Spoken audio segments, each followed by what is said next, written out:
What is it that's life-changing? And I suppose everything that changes your life. Who knows what ends up mattering? Who knows what ends up pushing you in really extreme directions? You never can tell. You never can tell. And that's the hard part about life, that we tend to look at it and assume that things would be so much different if only fill in the blank. And the truth is that you're probably right about all of it. You're probably right about all of it. How different does your life have to be before you fast forward 10 years and it's way different? You're going in a straight line, but one little thing changes you just like 2 degrees, and then you fast forward 10 years and you're over here now instead of here. It was just one small little thing, and it changed your life just a little bit, but it sent you on a completely different trajectory. You can't know. You can't know. All you can know is that your life would be different, but you don't know how it's going to be different. All you can do is embrace the life that you have. Is it better or worse? Yes. Yes. But I don't know, what are you going to focus on? Because life is beautiful, even in the midst of suffering. I mean, life is suffering, of course, but it's so much more also. It's beautiful even in the midst of sorrow. It's like love. Love is beautiful even in the midst of sorrow. Of course it is. History licks its finger and turns the page. Why? Because we live in a world and in a universe that doesn't care about our opinion of it.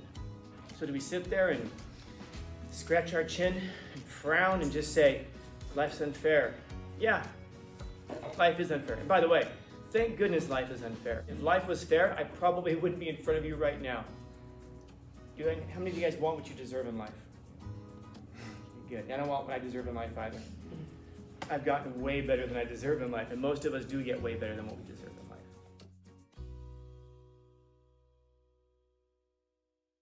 You mentioned world wars as part of like major events. What else would be some examples of some major events? So you look at what's happening in Gaza right now, and we might think like, it's not really life-altering for me. It doesn't change the course of my life. It does. It does. And we don't necessarily realize the ways in which it does. It's because sometimes it's major. I mean, there are some people who saw that, and they saw what happened in Israel a few weeks before that, and they were just like, they're Americans who just said, I gotta go. And there are Americans who are over there right now fighting because they saw what happened. Of course, that dramatically changed the course of their life, just like what was happening in Ukraine last year. There are Americans who saw that, were so deeply affected by it that they went over to Ukraine and they have fought, and some have died doing that. And then there's some of us who see it and we're like, we shrug our shoulders and we're like, well, it happens. Which is very similar to just like licking our finger and turning the page. Now, you're also affected by that though, because that's just one, if you have never encountered anything like that before in your life, then you might be like, oh my God, the world's like that? Huh. And then if you've encountered things like that before, or if you've heard of them before, like if you've read a bunch about World War II, you might look at that and go, well, shrug my shoulders, jam my hands in my pockets, and just say, it's just one more example of humanity's cruelty towards humanity. And then we'll go, yeah. And then that means it's also impacted you, because it's hardened your heart towards the suffering of people, because we just now accept it as it's just part of human history. It's part of what happens. And so you can see where like it can affect you dramatically to the point that you actually go over and fight in that thing, or it can affect you in the sense that it makes you shrug your shoulders and you just say, suffering is suffering, I guess it just happens. So even if it's a little way of pushing you in one of those directions, there's something that's going to be life-altering about it.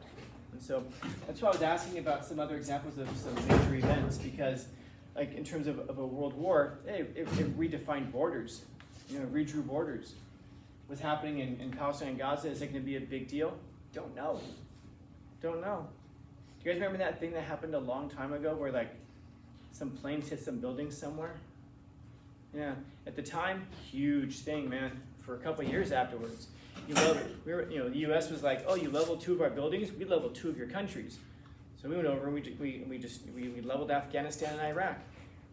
And then if I mention that to us today, I wonder how many of us even realized that we were in Afghanistan and Iraq. Because at the time, huge deal, man. Today, who knows what history is going to record? I don't know. Isn't that funny that history is written by the winners, and that history the history that we remember is just the history that we were told about. I don't mean that in like the, tinfoil hat. They're not telling you about stuff, man. Are they not telling you about stuff? Yeah. Why? Because books can only be so big. It doesn't have to be a conspiracy if they're trying to keep this history from you. Sometimes, but a lot of times, hell, we can't get people to read the history books that we have. You want to put more stuff in there that we're not gonna read? So, history is written by the winners, but history also has to be curated because there's so much of it, and that's what ends up happening. I imagine that if you saw a textbook from back in 2003, and they talked about the 9/11 attacks, maybe you had a few pages about it, and then fast forward to 2009, maybe just fewer pages, and then today maybe it's a paragraph or 2 paragraphs in a history book. Over time, that's whatever the people who write about it determine what's important is what's important. And I'm going to say that again because that's a really important lesson actually for life. What's important is the stuff that the people write about. Things become important because we write about them. Things become important because we write about them. In other words, why is 9/11 so important? Because we told you that it is. That's all. Why is World War II so important? Because we told you that it is. Yeah, but wasn't it important? There's been lots of wars, man. I was thinking just yesterday, I was about a year ago or so, I was driving in and I was listening to this news report about a battlefield that was discovered in Scotland. It was a big battlefield, man. 1,300 bodies, 1,300 skeletons were discovered. And if you're going back like 1,000 years, 1,300 people, that's a big army, man. 1,300 people, but think about that. 1,300 people at least died that day on this field. Afterwards, I'm sure lots of other people died from infections and from wounds. What was interesting was the people who discovered it, historians could not tell you what battle happened there. They couldn't tell you who it was between. They did some genetic testing, so now they can tell you something about the people involved. But again, 1,300 people died that day. Almost half as many as died on 9/11. And yet, at a time when the world population was like 1/10 of what it is now. But we didn't record it. Nobody wrote it down. So it was no longer important. I think it was important to those 1,300 people who died and to their families. But it just wasn't written down. So, what is it that's life-changing? And I suppose everything that changes your life. You're going to say, Joe. I think about when you guys, for example, study the American Revolutionary War. I don't know how much space in your textbooks is dedicated to that. You probably remember there's something about a party, some tea involved. Some people got shot. I think it was in Lexington, right? And then that's pretty much it. And then all of a sudden, all hell breaks loose. And then this guy crosses the Delaware, and then America's born. The end. But if you look at what actually goes into the American Revolutionary War, it was like one day a British soldier's walking through a market and he sees an apple and you're like, oh, I'm gonna take this apple. So he takes the apple. And then the guy who owns the shop is like, you need to pay for that. He's like, oh, I'm not paying for it. Oh, and then they argue back and forth in British. Then the soldier walks away, and then the guy whose apple he stole is like, oh, what a wanker. And then that bothers him. And it bothers him. And then it bothers him. And then fast forward 6 years, and there's a guy who's like, hey, man, I think we might want to revolt against these guys. And this guy's like, yeah, that's right, because I remember 6 years ago he stole an apple from me. He stole an apple from you. He stole an apple from me. It's like he stole an apple. It was a little tiny thing in the grand scheme of history, but to this guy, it was a big deal. And maybe this is the guy who ends up who ends up joining the Continental Army, who ends up taking the shot that ended some battle that ended up winning the war. Who knows? Who knows? Or maybe he's so pissed off that this guy stole his 1 cent apple that he signs up for the Continental Army. He walks out there, and the first shot fired gets him right between the eyes, and he dies because someone stole an apple from him. I don't know, what's important? But, that's not even just history, by the way. That's your own life. What's important? Is it the stuff that you allow yourself to dwell on? In other words, the stuff that you write about? Because what becomes important in history is the stuff that we choose to write about and remember. The stuff that we choose to write about and remember And the same is going to be true in your own personal life. What's important to your own development? What are the important things of your life? What's the stuff that you choose to give your attention to? Remember when that guy stole an apple from you in 6th grade? Yeah, that made me decide that I will never be without apples. So I'm going to invest in an apple orchard. And it turns out you end up making $1 billion as like, the king or queen of the North American apple. I don't know. Maybe. Who knows? Because you very well could have just said, shrugged your shoulders, who cares, it's just an apple. And then fast forward and you're, I don't know, Walmart manager instead. Who knows? That's a real question, by the way. Who knows? Who knows what ends up mattering? Who knows what ends up pushing you in really extreme directions? You never can tell. You never can tell. And that's the hard part about life, that we tend to look at it and assume that things would be so much different if only fill in the blank. And the truth is that you're probably right about all of it. You're probably right about all of it. How different would your life be if you had a different English teacher? Probably a little bit different. But how different does your life have to be before you fast forward 10 years and it's way different? In other words, you're going on a straight line, but one little thing changes you just like 2 degrees, and then you fast forward 10 years and you're over here now instead of here. It was just one small little thing, and it changed your life just a little bit, but it sent you on a completely different trajectory. And now you can think back and say, oh man, if only I had had Jedlicka instead of Scanlon, my life would be different today. Yeah, it would be. And by the way, I do think that that's a problem with how we approach it as teachers. We don't take that seriously enough, because it does change the course of your life, whether we like it or not. And even if we don't think that it does, it's a hell of a responsibility if we take it seriously. But would you look back and say, man, my life would be so much better if I had Jedlicka instead of Scanlon? I don't know if your life would be better or different. Maybe, I've heard before that I'm difficult to approach for some reason. I don't know. I think I'm really nice, don't you? Yeah. Thank you. But for some reason I've heard that I'm difficult to approach. But Jedlicka, she's always smiling, she's happy, she's easy to approach. So let's say one day you miss an assignment and you're like, I'm gonna ask Scanlon. Oh no, Scanlon looks like he's having a bad day. Yeah, I don't know which Scanlon I'm gonna get. Yeah, neither do I, by the way. I'm an artist. I have no idea which Scanlon you're gonna get from day to day. And so neither do you. But Jedlicka, she's very nice. So you go and you ask her after school one day, would it be can I do some extra today? Oh, of course. And you're like, oh, this is so wonderful. So you're walking home and you're happy, and because you're so happy you aren't paying attention, you get hit by a car and you die. And your dying words were, oh, I wish I had Scanlon. You can't know. You can't know. All you can know is that your life would be different, but you don't know how it's going to be different. Because we can't know everything. And you can drive yourself crazy with those little incidentals. Oh, if only I had done this, my life would have been better because of that. I don't know. Like I've told you before, I was accepted to Harvard. People ask me, why didn't you go to Harvard? Your life would be so different today. Yeah. What would you be doing? And I don't know. I wouldn't be. I'm pretty sure I wouldn't be doing this, because that trajectory would have led me nowhere near San Diego, where I am today. And I'm in San Diego specifically because one day I was in a band, and my band always rehearsed on Thursday nights. My band canceled the rehearsal on Thursday night. I can't even tell you why.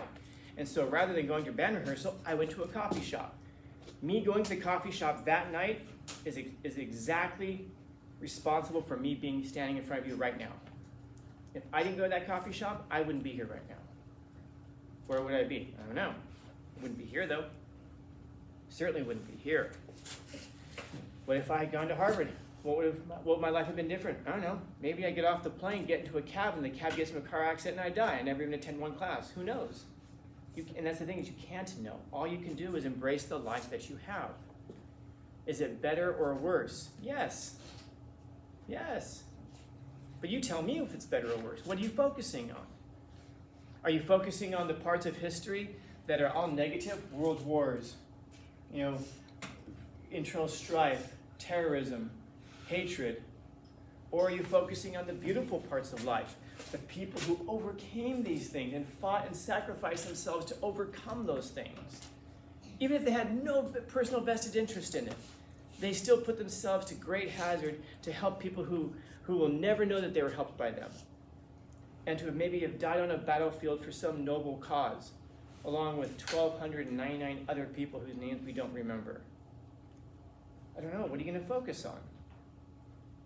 Because life is beautiful, even in the midst of suffering. I mean, life is suffering, of course, but it's so much more also. I'll tell you more about that later.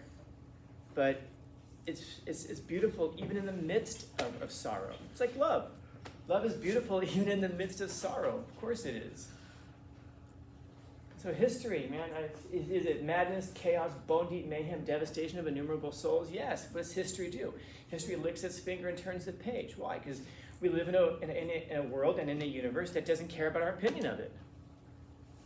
So do we sit there and scratch our chin and frown and just say, life's unfair? Yeah, life is unfair. And by the way, thank goodness life is unfair. Because if life was fair, I probably wouldn't be in front of you right now. How many of you guys want what you deserve in life? Good. I don't want what I deserve in life either. I've gotten way better than I deserve in life, and most of us do get way better than what we deserve in life. But it's true that history doesn't care about you. So, I don't know. Maybe we shouldn't care so much about history. Maybe we should care about the history that's come before. Because we say, like, history repeats itself. It may not repeat itself, but it certainly rhymes, doesn't it? And why does it rhyme?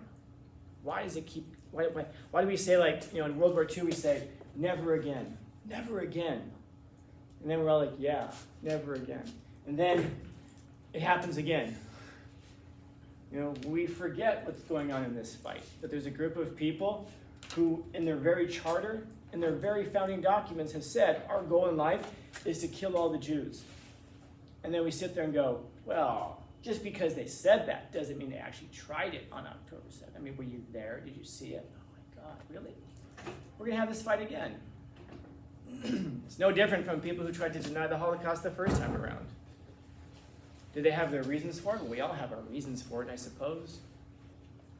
I'm not taking a side on it. I'm just pointing out, just narrating the case. And so we say never again, but it happens again.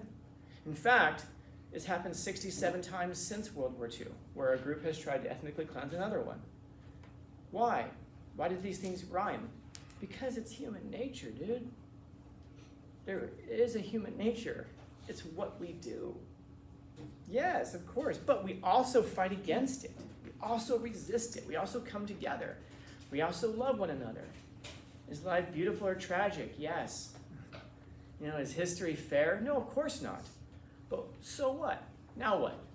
You want to go change all of history to accommodate us? Or do you want to, maybe if history cares so little about us, maybe we should care a little bit less about it? In other words, not what's happened before, but maybe we should care a little bit less about how we're going to be remembered in it. Because we're probably not. And so maybe the focus instead is on our own lives. To live well, to live virtuously, to live the way that we should live. And if history remembers you, great. Guess how it's going to remember it? Guess how it's going to remember you? As virtuous, as kind, as doing the right thing. But you can't control if history's going to remember you. I mean, major events don't get remembered. 1,300 people died on the battlefield 1,000 years ago. We have no idea who or why. But I imagine that the people who fought there probably thought they were doing a virtuous thing or were living well. So maybe do that first. Maybe seek those things first, and everything else will be added to us. And if history licks its finger and turns the page and we're on the next page, dope. But we're on it for the right reasons. Questions, comments, concerns, complaints, criticisms?